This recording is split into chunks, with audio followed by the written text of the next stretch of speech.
नमस्कार, radio money 9 पर आपका बहुत बहुत स्वागत है। मैं हूं आपके साथ मीनू शर्मा और आप सुन रहे हैं कॉर्पोरेट सेंट्रल। फार्मेसी के राइट इशू को मिला कैसा रिस्पांस? गंगाधर ऑयल का क्यों गिरा शेयर? अंबुजा सीमेंट कहां करेगी 6000 करोड़ रुपए का निवेश? बताएंगे आपको और इसके अलावा भी होंगी कॉर्पोरेट जगत से जुड़ी कई बड़ी खबरें। तो चलिए शुरू करते हैं कॉर्पोरेट सेंट्रल।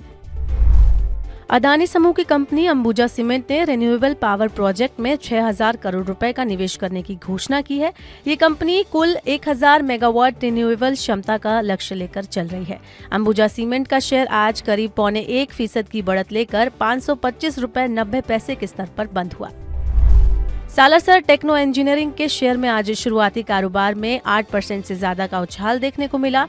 असल में आज इस कंपनी ने बोनस शेयर जारी करने पर विचार करने को लेकर 20 दिसंबर को होने वाली बोर्ड बैठक के बारे में स्टॉक एक्सचेंजों को जानकारी दी।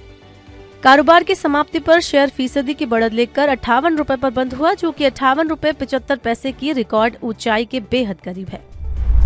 JSW ग्रुप की अगुवाई करने वाले सज्जन जिंदल के खिलाफ एक अभिनेत्री ने रेप का आरोप लगाते हुए बांद्रा पुलिस स्टेशन में शिकायत दर्ज की है।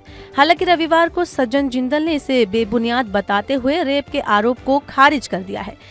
इन खबरों के बीच JSW स्टील और JSW होल्डिंग के शेयरों में 1% से ज्यादा की कमजोरी के साथ क्लोजिंग हुई। हालांकि दिन के निचले स्तर से दोनों शेयरों में अच्छी रिकवरी देखने को मिली। जी एंटरटेनमेंट ने सोनी ग्रुप से दोनों कंपनियों के बीच होने वाले मर्जर को पूरा करने की मियाद या डेडलाइन को बढ़ाने की गुजारिश की है। दोनों कंपनियों के मर्जर के बाद बनी नई कंपनी को जनवरी 2024 में शेयर बाजार में लिस्ट होना है। सोमवार को शुरुआती कुछ मिनटों में जी एंटरटेनमेंट का शेयर 4% से ज्यादा टूट गया था, पर कारोबार का अंत 1.25% की बढ़त के साथ 281 रुपए 10 पैसे के स्तर पर हुआ। टेलीकॉम कंपनी वोडाफोन आइडिया के शेयर ने आज दिन के दौरान 14 रुपए 50 पैसे की ऊंचाई को छुआ। असल में इस कंपनी की ओर से अपने फाइबर एसेट्स बेचने की खबरें हैं, जिससे कंपनी का 12,000 करोड़ रुपए जुटाने का लक्ष्य है।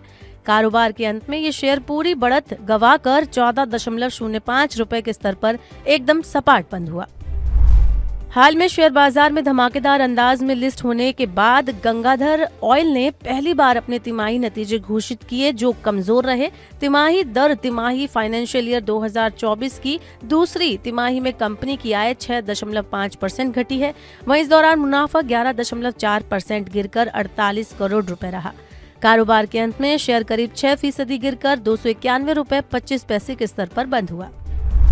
फार्मेसी के राइट इशू को अच्छा रिस्पांस मिला है। 3500 करोड़ रुपए के इस राइट इशू के लिए कंपनी को कुल 3950 करोड़ रुपए की बोलियां मिली। 3500 करोड़ रुपए की इस रकम में से 1300 करोड़ रुपए Manipal education and medical group के राजन पई के फैमिली ऑफिस से मिले और बाकी 2200 करोड़ रुपए मौजूदा निवेशकों से जुटाए गए हैं।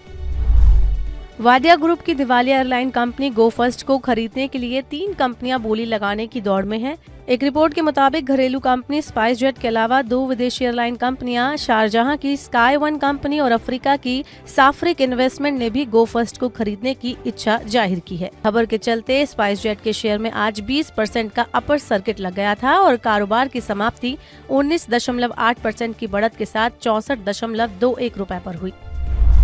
सोलर इंडस्ट्रीज के शेयर ने आज शुरुआती कारोबार में 11% तक का गोता लगा दिया, क्योंकि कंपनी के नागपुर प्लांट में रविवार की सुबह हुए हादसे में 9 लोगों की मौत हो गई और कई लोग जख्मी हो गए।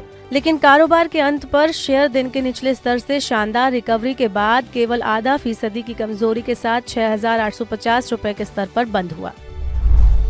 US FDA की ओर से ग्रैन्युअल्स इंडिया की अमेरिका की वर्जीनिया इकाई की जांच के बाद जारी 5 आपत्तियों के बावजूद शेयर ने इंट्राडे में 405 रुपए 50 पैसे की 52 हफ्ते की ऊंचाई को छुआ और 3.5% की बढ़त के साथ 402 रुपए 35 पैसे के स्तर पर बंद हुआ।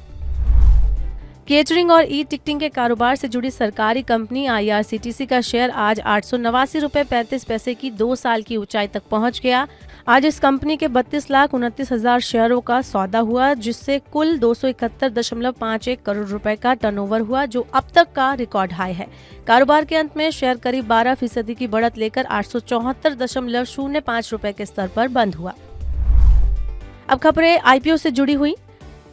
मोती सन्स ज्वेलर्स का IPO आज खुलने के कुछ ही मिनटों में पूरा सब्सक्राइब हो गया। 52 से 55 रुपए के प्राइस बैंड वाले इस IPO को पहले दिन कुल 14.88 गुना ज्यादा बोलियां मिली।